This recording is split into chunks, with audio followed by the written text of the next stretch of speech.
What is up, YouTube? It's your boy Pauly C coming at you with another episode of Carpet Cleaning Guys Vlogs. We are going to be cleaning 2 small bedrooms, a small hallway, and a living room. Pretty simple deal.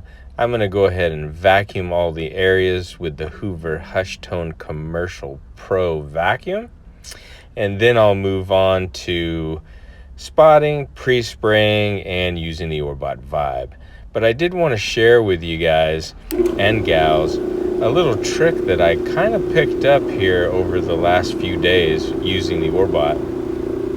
And what that trick is I can't really show you on a pile carpet, but on this commercial carpet, you'll see I go forwards and then I come straight back.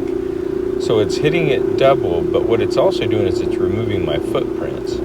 I'm trying to kick the cord out of the way. Obviously, it's done a lot easier if I'm going diagonal opposite direction from the cord. But you can see, just head down one direction and let the machine do its thing and just come straight back, leaving no footprints.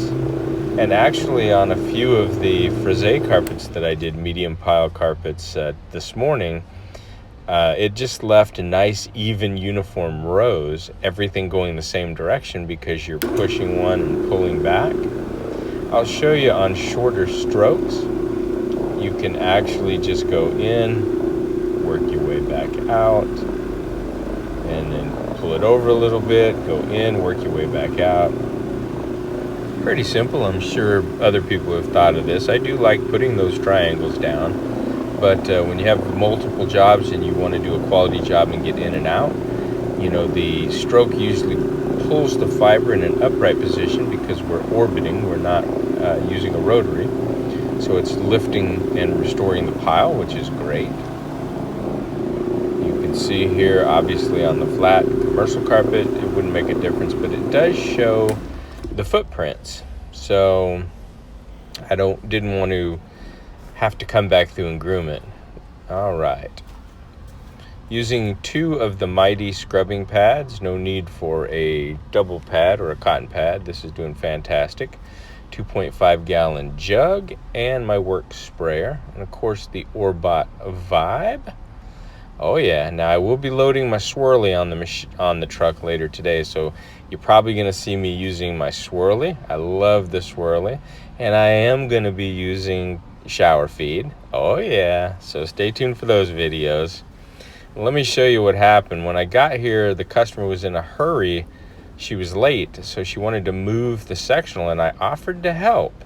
I said, I have some sliders, and then when I watched her, and I was like, oh no, look what she did. She shoved it in, busted the plastic feet on the transition bar, and just scored a mark into the linoleum. So this is going to end up costing her probably replacement if she can't have that fixed. I told her maybe get a tan coloring crayon and just rub the wax into the crevice there. Maybe that'll work, but no guarantees. But that's what happens when you're in a hurry. You definitely don't want to slide furniture. You could damage the carpet, floors. I'm surprised the transition bar didn't just pop right out. So anyway, word to the wise, be very careful. Oh yeah, so what did I use today? Obviously the Mighty pad, 2 of those. Love these things. They look fantastic. They don't show much dirt. The awesome end cap. Oh yeah, there it is. And I only used about 2 ounces per gallon.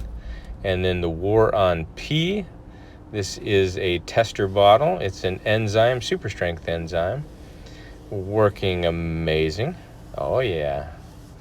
Customer, or the tenant here, I guess, had allergies. So that was the main focus. They specifically requested a enzyme to eliminate the bacteria that may have been on the carpet. I didn't smell any dog urine, so we don't have to worry about that. Yep, and then I'll just take my after pictures. I had the before pictures, and then I'll send a collage to the property manager or the landlord so that she can take a look and see what the rooms look like after they were cleaned. Looking good, I might add. There are some shadows throughout this home, so that's normal. I do carry a little flashlight, like a 300 lumen energizer in my pocket, and when I see stuff like this, the shadows casting in different areas, I pull my flashlight out while I'm working in the room, and I just kind of illuminate the floor so I know that I'm getting an even clean and that I'm just seeing shadows, not dirt. So that's a good idea too. I think some of those flashlights are pretty expensive, but if you go to Home Depot, they have a little 300 lumen energizer. I think it was $14.99, but it was one of the best purchases I made for that cheap. And it runs off of three AAA batteries. So I stocked up on those on Amazon and been using that thing ever since. Works fantastic. Look at that gorgeous living room floor. I'm going to get naked and roll all over it. So I'm sure you don't want to see that on film. Anyway, oh my gosh, here I go again. I was just posting videos with no commentary because I've been so busy. So as you can tell, I'm excited to put some commentary together. I'm at lunch. I'm about to open up my lunchbox, fill up my belly with some healthy fruits and vegetables and some grilled chicken. Oh yeah, here we go. And I am trying a new drink called Bubbly. It's just a natural carbonated water that's flavored. All right, appreciate y'all, and I'll see you in my next episode.